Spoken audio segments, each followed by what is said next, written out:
Halo teman-teman semuanya, perkenalkan nama saya Kevira Elsarani Keluhu. Saya salah satu mahasiswi dari Fakultas Psikologi Universitas 17 Agustus 1945 Samarinda. Saat ini saya ingin mengajak teman-teman semua belajar dan juga mengenal salah satu tokoh dari psikologi aliran transpersonal. Pertama-tama, teman-teman udah tahu belum ya psikologi transpersonal itu apa?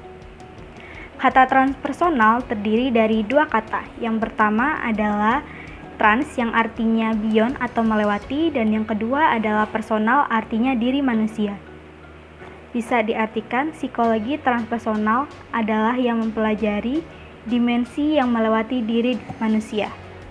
Salah satu tokoh dari psikologi aliran transpersonal adalah Robert Fraser.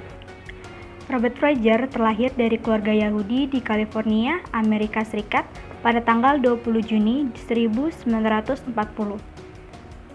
Beliau merupakan pendiri dari The Institute of Transpersonal Psychology pada tahun 1975, yang kini sudah menjadi Sophia University.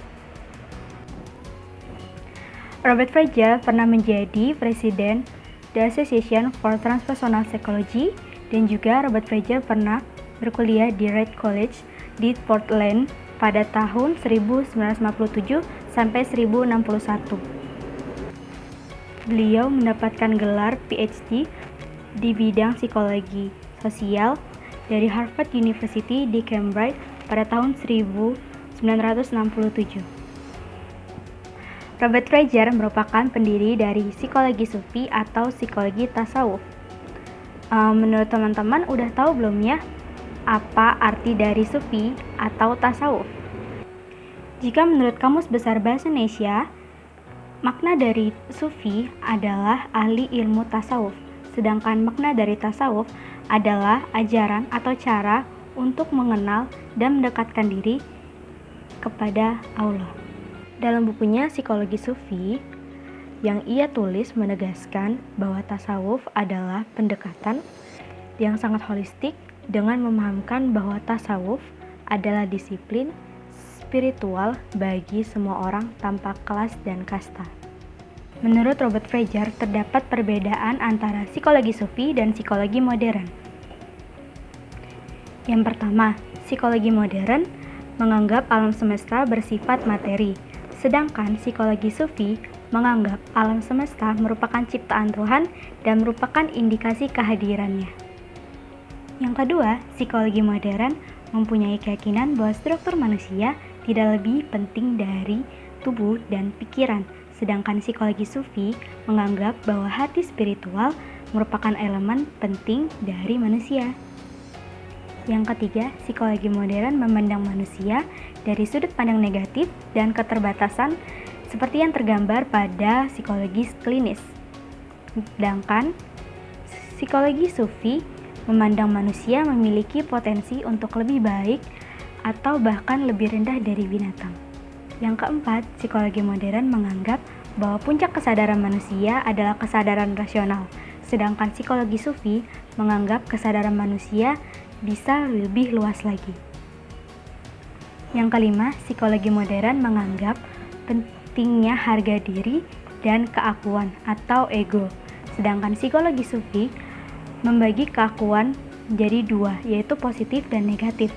Untuk yang positif, penghargaan pada diri sendiri dan kesadaran akan kemampuan diri merupakan keakuan positif. Untuk yang negatif adalah kecenderungan memamerkan diri dan egois. Yang keenam, psikologi modern mempunyai keyakinan bahwa kepribadian manusia merupakan suatu konstruk yang utuh, sedangkan psikologi sufi memandang kepribadian dari beragam sifat dan cenderung harus disatukan agar mengalami perkembangan kepribadian.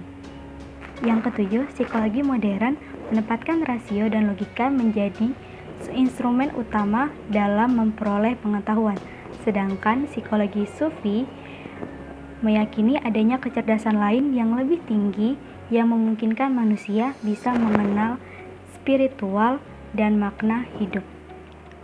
Yang kedelapan, psikologi modern menentukan bahwa pengetahuan yang benar harus dinyatakan dalam bahasa yang masuk akal, Sedangkan psikologi Sufi memandang bahasa sebagai sesuatu yang terbatas. Yang kesembilan atau yang terakhir, psikologi modern meyakini bahwa iman berhubungan dengan sesuatu yang tidak nyata. Sedangkan psikologi Sufi justru memandang keimanan merupakan keyakinan terhadap sesuatu yang luput dari pengetahuan terhadap yang sifatnya material. Robert Fraser mengatakan bahwa tasawuf mengandung suatu cara penyembuhan penyakit jiwa yang sempurna dan secara faktual, cara itu telah berhasil dengan baik. Ketika cara-cara psikiater dan psikoanalisme modern dengan segala tuntutan yang melampaui batas gagal menyembuhkan, hal itu karena yang paling tinggi sajalah yang dapat memahami yang paling rendah. Aspek spiritual sajalah yang mengetahui masalah psikis dan menghilangkan kegelapan-kegelapan jiwa. Berikut ini saya tampilkan beberapa buku-buku yang sudah ditulis oleh Robert Fraser. Oke, selesai sudah pembahasan dan belajar bersama kita tentang Robert Fraser yang merupakan salah satu tokoh aliran psikologi transpersonal. Terima kasih teman-teman semua yang udah mau nonton dan semoga video ini berguna untuk teman-teman semua dan bermanfaat. Bye-bye semua teman-teman. Oh ya, jangan lupa untuk di like, comment, subscribe, dan jangan lupa untuk di share ya. Dadah!